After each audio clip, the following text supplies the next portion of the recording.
Hello, it's week 13 of pregnancy. You're probably wondering what to expect, including changes with you and baby development. Now, this is a big week because it is the final week of your first trimester of pregnancy. And the first trimester can really be the most difficult for a lot of people. And in exciting news, you're 1/3 of the way to meeting your baby. Now, in this video, we're going to be talking all about 13-week gestation baby development, what symptoms and body changes you might be experiencing, and also how to manage these. Now, we're going to talk about things to think about and do this week, and we're going to check in with our expecting crew. They're also 13 weeks pregnant. Welcome to the Birth Toolbox Classroom. I'm Alice, doula and childbirth educator, going week by week through pregnancy with you. Sounds like it's time for class. What's happening with baby's development this week?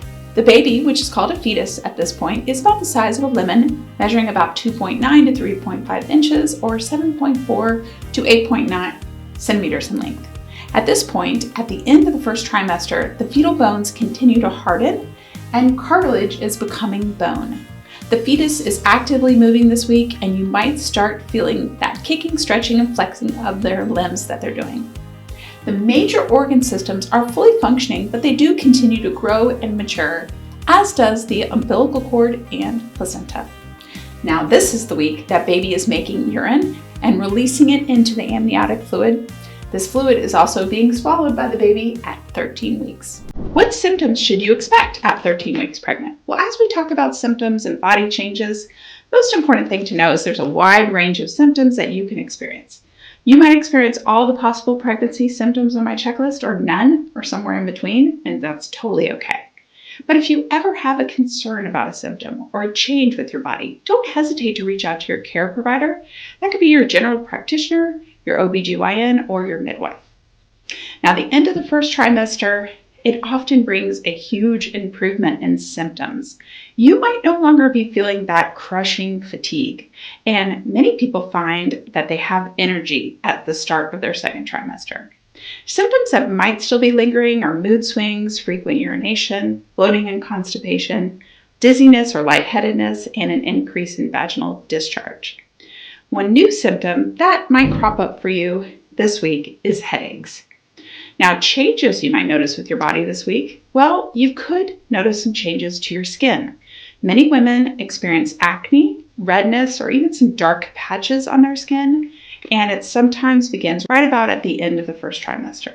But drop me a comment, let me know what's going on with you this week. And it's time to check in with our expecting crew. Let's see what they're up to in the 13th week of pregnancy. Hi, I'm 13 weeks pregnant. And this week, I've been feeling great. My energy is up, and I'm starting to feel a belly bump, which I'm really excited by. I don't know that it's necessarily big enough for anyone else to tell yet, but I can feel it, so that's exciting to me. And I'm really looking forward to when I can start to feel kicks, because that was like the most fun part of being pregnant last time for me. One thing I am kind of noticing is a shift this week is I feel like I'm having a little bit of hormonal changes. I'm breaking out a little bit, nothing too crazy, and I think my milk supply is also going a bit down. I was aiming to breastfeed throughout my pregnancy, but I mean, my son's, he's nearing 2, so I think he'll survive if I can't. But yeah, just feeling like a little bit different, if that makes sense. But yeah, overall pretty good. So it's been a great week.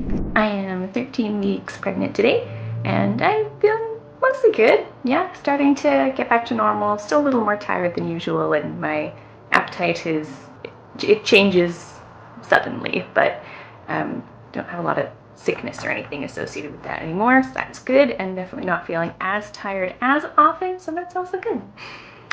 This week I had an appointment for my second ultrasound. This is the nuchal translucency ultrasound, so checking for Down syndrome and the trisomies and some of those genetic tests. Thankfully, it's covered under healthcare where I live, so most people do it just because it's another opportunity to get an ultrasound. But this is an exciting one because the last ultrasound I had was at 8 weeks, and they kind of just, look like a little gummy bear blob at that point. But this time they actually look like, a real little baby. So that was really exciting to get to see them, and this baby, I mean, maybe we just caught them on a crazy day, but my first was very chill in the womb. She was like, you know, not super active, enough movement that I knew she was there. She like had her little patterns and everything. But most of the times that we went to ultrasounds and got to see her, she was just kind of relaxing and, you know, not going too crazy. But this baby was like full on, like dancing, moving, like you saw them kicking off the side of my uterus and just like doing a full body worm with this like flourish of the head at the end, as though they had like hair they were tossing or something. It's like very involved. So the appointment took a little bit longer than we anticipated, just because it took a while for the tech to be able to get a few good images that they needed, because baby was just moving around so much. So we'll see if that continues once I'm able to start feeling them and we get to see them at our next ultrasound. And, you know, maybe Earthside they'll be just as excited and full of energy and constantly moving, and that'll be funny. On the do list this week, let's put celebrate. You've reached such an important milestone in pregnancy, and hopefully some of the challenging symptoms are starting to fade away. And as you head into the second trimester, your energy should be returning soon, which opens up for a lot more options on the think about and do list.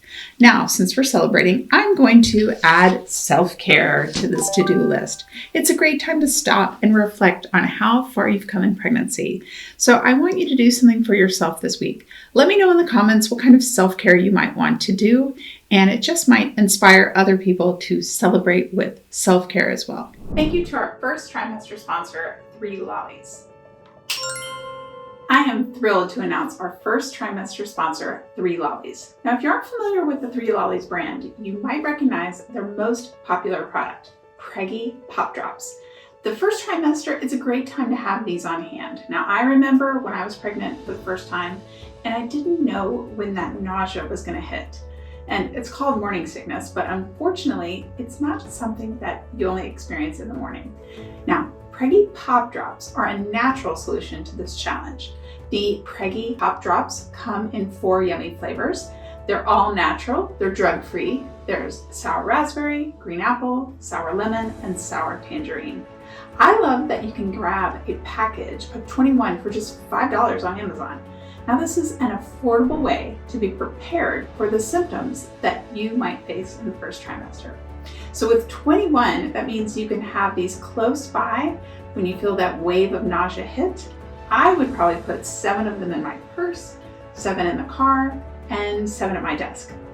Now, this brand has staying power. At the time of this video, they have over 20,000 Amazon reviews. So thank you, 3 Lollies, for helping us in the first trimester, and thank you for supporting childbirth education right here on YouTube. The only homework this week is to celebrate your amazing work through the first trimester. I look forward to meeting you right back here for week number 14 and the beginning of the second trimester.